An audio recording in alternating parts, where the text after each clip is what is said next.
set aside Signal services. It's really not competitive because the amount of money was so substantial. It's more. Halo guys, selamat datang kembali with the one and only in the world, Jeffrey Channel cuy. Ya, apa kabarnya kalian semuanya? Gimana, baik-baik aja hari ini cuy? Udah makan belum? Udah ngopi belum? Oke, hari ini gue mau cerita sedikit cerita yang lagi viral di TikTok cuy. Kalau ternyata Presiden Soekarno itu masih hidup cuy.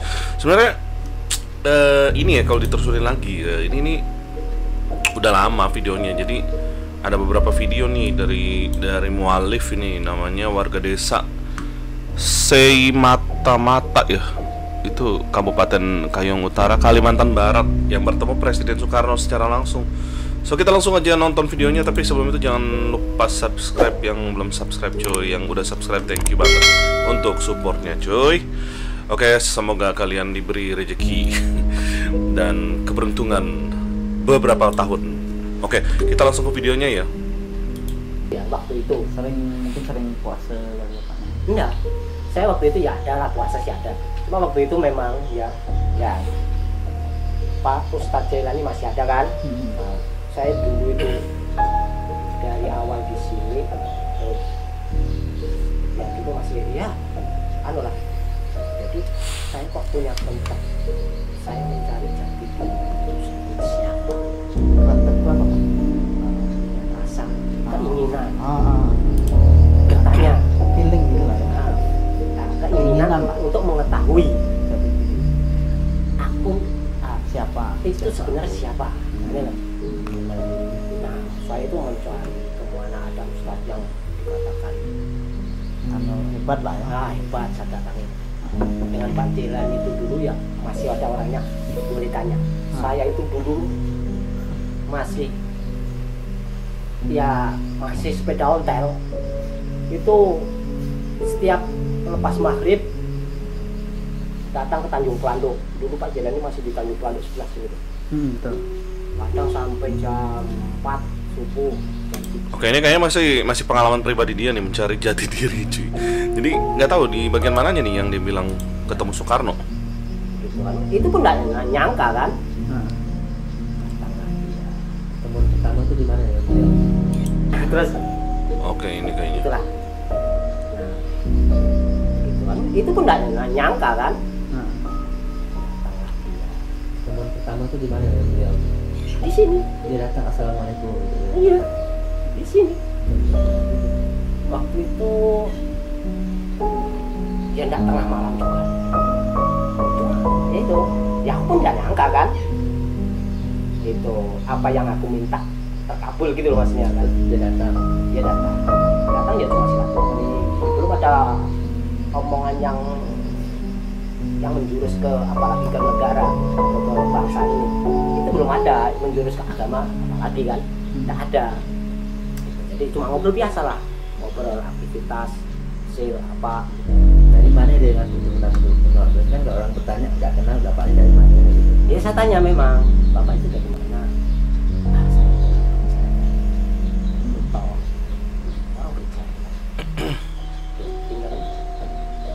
Tinggalnya di mana, saya capek letih. Jadi nggak ada lah. Itu sebenarnya cuy banyak yang mengklaim cuy ya, ketemu dengan Bung Karno, katanya masih hidup, dan bahkan ada yang ketemu dengan fisik ya, bukan jadi bukan cuman kayak roh gitu, tapi fisik cuy. Fisik itu yang benar-benar ada mobilnya, ada mobil turun dari mobil gitu. Dan itu menurut Reza Rahsia ya, Bang Reza Rahsia itu katanya dia pernah ketemu dan Bung Karno itu turun dari mobil. Ya kita nggak tahu, nggak ada bukti yang legit juga untuk dibuktiin di sini cuy. Jadi kita ya hanya dengar aja ceritanya, nggak tahu gimana. Turkani ada juga nih, ini Turkani katanya pernah ketemu.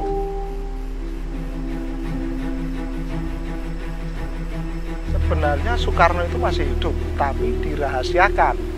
Kalau saya itu sebenarnya tahu dia di mana tempatnya. Kalau memang orang itu ingin mengerti ataupun ingin tahu Soekarno itu, boleh nanti jumpai saya antar ke keluarga dia. tapi dilarang membongkar karena itu rahasia negara dan rahasia Allah Subhanahu wa taala. Keluarganya ada di mana? Ada di Lampung. Kalau Ibu Megawati apa kan anak? Ya, sering ke sana. Oh, berarti di Lampung juga ada keluarganya.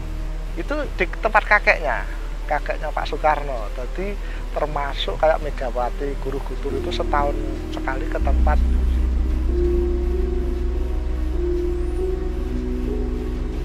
Jadi hijrah itu harus pindah tempat supaya jejak langkah dia itu tidak dideteksi oleh wartawan ataupun halayak rame masyarakat Indonesia. Yang gue bingung di sini adalah salah satu kalimatnya yang kita analisis kalimat aja, nggak usah pakai bukti atau apa gitu. Jadi dia bilang gini, itu kan Soekarno itu masih hidup tapi dirahasiakan oleh negara. Dan kalau ada yang mau menguak, saya antarkan. Oh, tapi kan katanya rahasia negara, tapi kok bapak sendiri mau nganterin gitu loh. Nah itu yang gua nggak habis pikir. Dari kejanggalan kalimatnya aja udah ya nggak tahu lah ini bohong apa enggak ya. Tapi kata tokoh-tokoh spiritual katanya banyak yang bilang juga ya masih hidup. Bahkan ya Kang Reza Rahsia itu mengklaim dirinya pernah ketemu dengan Bung Karno cuy. Nah ini kita nggak tahu lah, belum ada bukti yang legit kalau Bung Karno masih hidup. Ya kalau ada juga yang bilang dia moksa itu yang seperti badannya sama nyawanya, bukan nyawanya ya, jadi nyawa itu semuanya hilang, ngilang gitu tapi masih ada. Jadi emang ya hukum kekekalan energi. Sekali lagi kalau anak-anak IPA pasti tahu ya, energi itu nggak akan pernah mati, cuman berpindah cuy, nggak akan pernah mati gini energi, hukum kekekalan energi. Nah itu gua nggak tahu, kalau masalah ini gua sama sekali blank dan nggak ada sama sekali petunjuk yang bisa.